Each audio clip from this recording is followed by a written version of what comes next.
Azərbaycanın mədəniyyət beşiyi, Qarabağın tacı.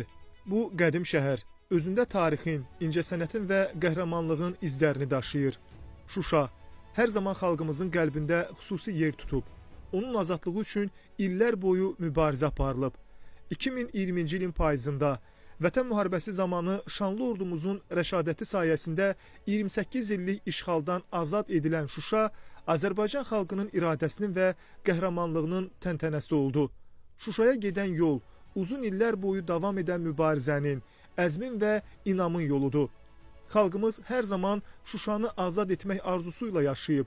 Bu yolda çətinliklərdən, maneələrdən keçib. 1990-cı illərin əvvəllərində Ermənistanın Azərbaycana qarşı təcavüzü nəticəsində Şuşa işğal edildi. Bu, xalqımız üçün ağır bir zərbə oldu. Minlərlə insan öz doğma yurt yuvasından didərgin düşdü. Tarixi abidələr dağıdıldı, mədəniyyət ocaqları talan edildi. Lakin xalqımız heç vaxt ümidini itirmədi.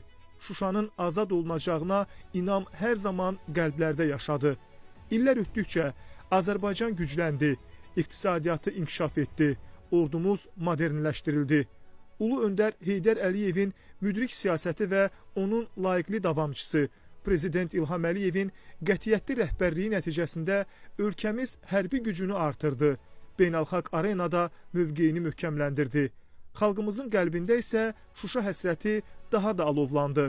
Nəhayət, 2020-ci ilin 27 sentyabrında başlayan Vətən müharibəsi zamanı şanlı ordumuz düşmənə sarsıdıcı zərbələr indirdi. İşğal altındakı torpaqlarımız bir-birinin ardınca azad edilir, düşmən geri çəkilirdi.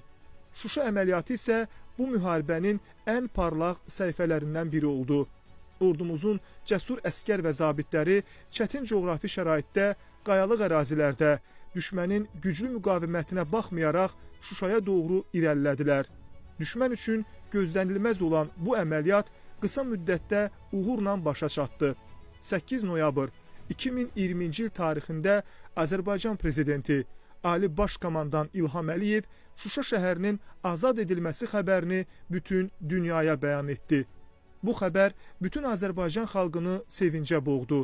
Küçələrə axışan insanlar, bayraqlar dalğalandırır, şüarlar səsləndirir, qələbəni bayram edirdilər. Şuşa zəfəri Azərbaycan xalqının tarixində yeni bir dövrün başlanğıcı oldu. Bu zəfər xalqımızın birliyini, qüdrətini və əyilməzliyini bütün dünyaya nümayiş etdirdi.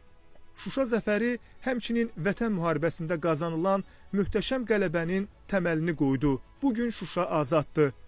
Şəhər dirçəlir, yenidən qurulur. Tarixi abidələr bərpa olunur.